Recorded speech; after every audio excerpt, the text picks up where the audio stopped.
Yo, what's up? Welcome back dito sa ating channel dito sa Mobs TV. At tayo nagbabalik na naman para sa isa na namang pag-uusapan nating video, mga babayan. At ito po, mainit na mainit, mga babayan. Ito pong ating pag-uusapan ngayon. Dahil kung maalala po ninyo, ito pong si Senator Amy Marcos ay talaga namang ginisa itong si Secretary Vince Dizon ng DPWH at talaga namang sa nakikita ko parang halos ininsulto niya po. No, itong si Vince Dizon dahil sinasabi nga niya na hindi daw po engineer itong si Vince Dizon, mga babayan. Pero ngayon po, ito pong pag-uusapan natin na kung saan mayroon pong top DPWH project proponents, mga babayan, o yung mga humihingi po ng pondo sa DPWH. At dito po sa mga top na to, mga babayan, ay kasama po itong si Senator Chis Escudero, ito pong si Senator Amy Marcos, at ito pong si Angara, mga babayan. Matindi. Si Senator Chis Escudero na naman ang kasama sa mga top o nangungunang humihingi no ng budget dyan po sa DPWH. Diba? How ironic. Pero no nakaraan halos kung ano-ano sabihin nitong si Senator Amy Marcos no, dito po kay Vince Dizon. Pero ngayon, diba? Kasama siya sa top proponents ng DPWH, mga babayan. Okay? So yan ang ating pag-uusapan ngayon. Pero syempre bago ang lahat, please don't forget to subscribe, like, share at comment dyan sa comment section.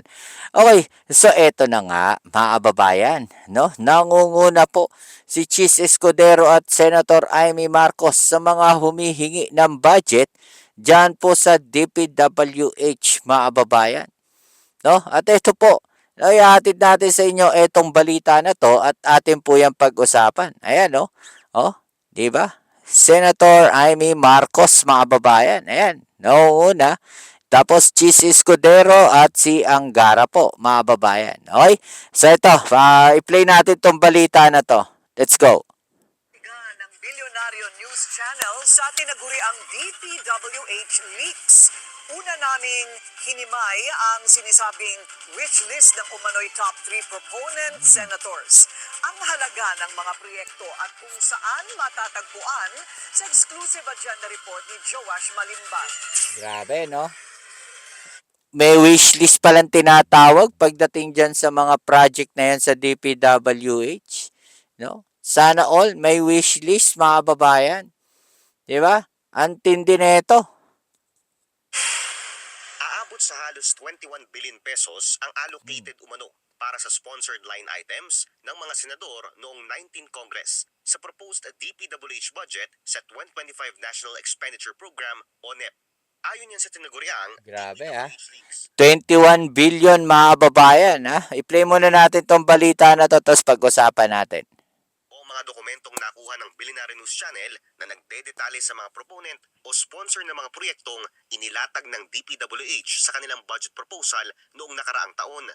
Bilang paglilinaw, hindi BICAM o budget insertions ang laman ng mga dokumentong ito. Ito ang mga line items para sa DPWH budget proposal na ipinepresenta at pinagtatalunan sa Kongreso bago maging General Appropriations Act o GAA. Inappropriate intervention kung maituturing ang pagre-request ng isang politiko ng proyekto habang binubuo ang NEP ayon kay former DPWH Undersecretary Roberto Bernardo dahil dapat na manggaling ang budget proposal sa mga opisyal lamang ng DPWH. Bukod sa ilang anomalous BICAM insertions, dito rin umano nanggagaling ang sistema ng kickback scheme. Yusek Cabral would tell me that she would communicate and meet legislators to inform them of the amount of their allocations and ask them for titles of projects that they want to include in the DPWH budget. Una nang iniulat ng Bilyonaryo News Channel na top 3 sa mga nakalistang senator proponents sina former Senate President Chis Escudero, presidential sister at Senator Amy Marcos, at si ngayon DepEd Secretary, former Senator Sonny Angara. Diba? Top 3, mga babayan. Ito, si Chis Escudero at saka si Senator Amy Marcos. Para sa inyo gagamitin yung project na yan, mga babayan? Diba? Senator Amy Marcos. Diba? Binanat-banatan nyo po si Vince Dizon. Pero ngayon kasama po kayo sa top 3 no na proponents ng DPWH. 'Di ba? Para namang ang pangit naman tignan nun. Matapos ninyong tirahin yung tao ngayon kasama kayo sa mga nangungunang proponents ng DPWH project. 'To? At ito pa, si Senator Chis Escudero mukhang walang kadala-dala, 'di ba? Ngayon kasama na naman siya, 'no? Dito po sa mga top proponents ng DPWH, mga kababayan. 'Di ba? Makikita natin dito no na talagang nagtatrabaho ng maayos itong si Vince Dizon, mga kababayan. Pero no makikita natin na may mga ano talaga, may mga politician na sinasamantala ito pong mga budget na 'to, mga kababayan. 'Di ba? Sila humihingi, may mga wishlist sila, mga kababayan, sa mga budget na 'to. 'Di ba? Na kung saan diyan nagsisimula ito pong mga malawakang korupsyon, mga kababayan, sa ating gobyerno. 'Di ba? O, tuloy natin. O. Tuloy natin Namin sila ang kuna ng panig. Hindi nagbigay ng komento ang kampo ni na Escudero at Marcos. Samantalang dinaan naman ni Angara ang kanyang sagot sa social media. Aniya, kung ikukumpara sa larong basketball, first quarter pa lang ang NEP dahil marami pang magbabago rito bago dumating sa GAA. Kaya hinimay namin ang mga umano'y nasa wishlist ng mga proyekto ng top 3 senator proponents sa listahan.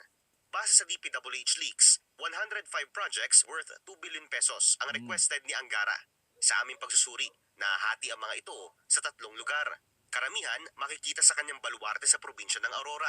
Ikalawa sa Iloilo, kung saan namumuno ang ilan sa kanyang close political allies. Ikatlong Bohol, na matatanda ang nagpahayag din ng mainit na suporta nang maupo siya sa gabinete ni Pangulong Bongbong Marcos. Out of the requested 105 items, 92 ang tumagos sa GAA. Ang new total nito bumaba sa 1.96 billion pesos mula sa umano'y initially requested na 2 billion pesos. Top 2 sa listahan ng kapatid ni PBBM na si Senator Amy. Ayon sa DPWH leaks, 28 projects ang nasa wishlist niya na nagkakahalaga ng 2.5 billion pesos. Nahati ang project sa ilang mga probinsyang kilalang close allies ng mga Marcos. Kabilang na ang Ilocos Norte, Ilocos Sur, La Union at Pangasinan. May 2 proyekto rin sa Bulacan kung saan may close ties din ang senadora. 2022 nang isulong niya ang pagtatayo ng Bulacan Airport City Special Economic Zone. Madalas din siyang guest of honor sa ilang provincial events nito. 2 proyekto rin na makikita sa Camarines Sur na matatanda ang sumailalim sa isang sister province agreement sa Ilocos Norte noong 2011 habang nakupo bilang gobernadora si Senator Amy.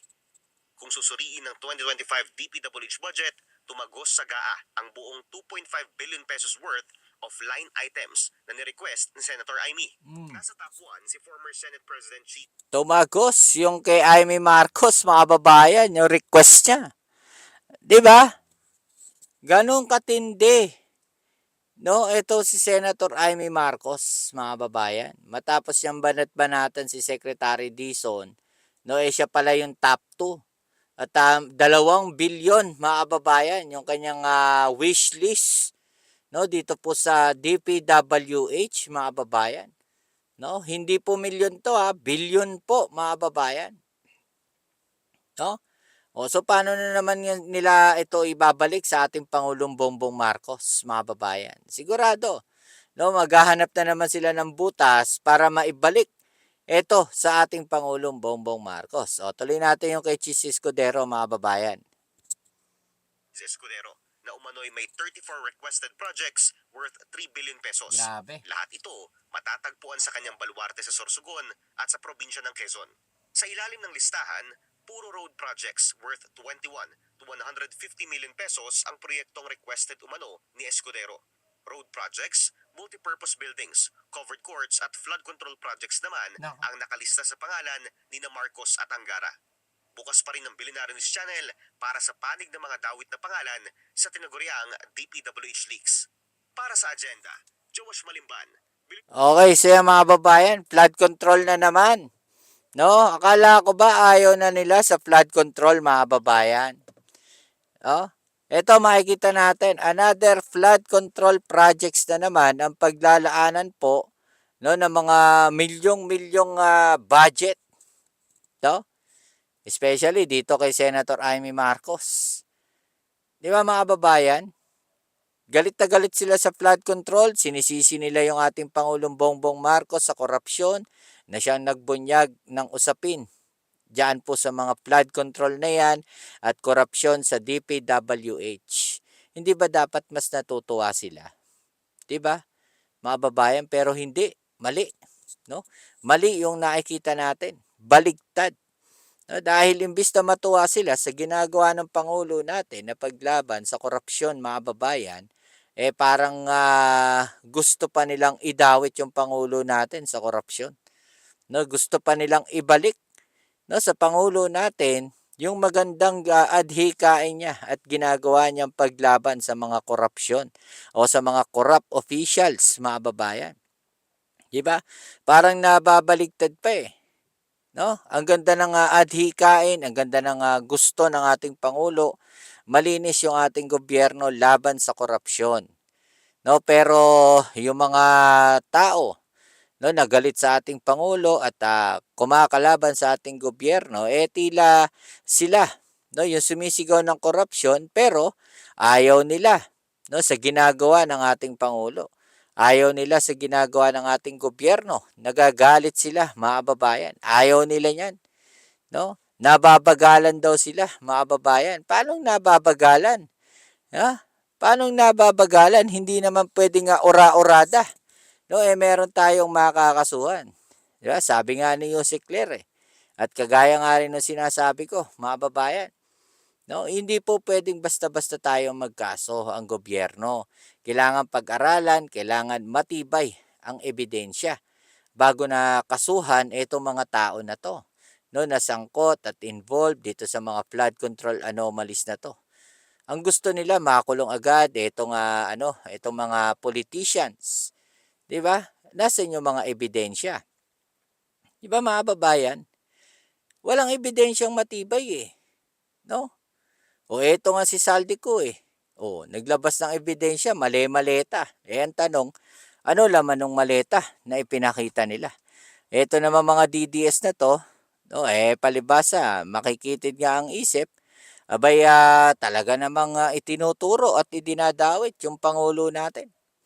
No, diyan po sa flood control na yan. At sinasabi nga na yung Pangulo pa natin ang kumikbak. Di ba mga babayan, nakikita ninyo yung logic. No, binabaliktad nila yung sitwasyon. Kung sino yung taong lumalaban sa korupsyon, siya yung binabanatan. 'Di ba? Pero sumisigaw sila ng anti-corruption. Pero yung taong lumalaban sa korupsyon, nilalabanan din nila. 'Di ba? Kabaliktaran, mga babayan, yung sinisigaw nila sa ginagawa nila. No, nililito nila yung taong bayan at sambayan ng Pilipino. Okay, so hanggang dito na lang muna ang ating video ngayon at abangan nyo po yung mga uploads natin. Pasensyaan nyo na, nasa sasakyan lang tayo ngayon dahil wala tayo sa ating studio ngayon. Pero syempre, shoutouts tayo sa mga followers natin dyan. Maraming salamat pa rin sa inyong suporta. Kita-kits tayo sa ating next video. Ito muli ang inyong Kuya Mobs Tits Mobs TV. Peace. I'm out.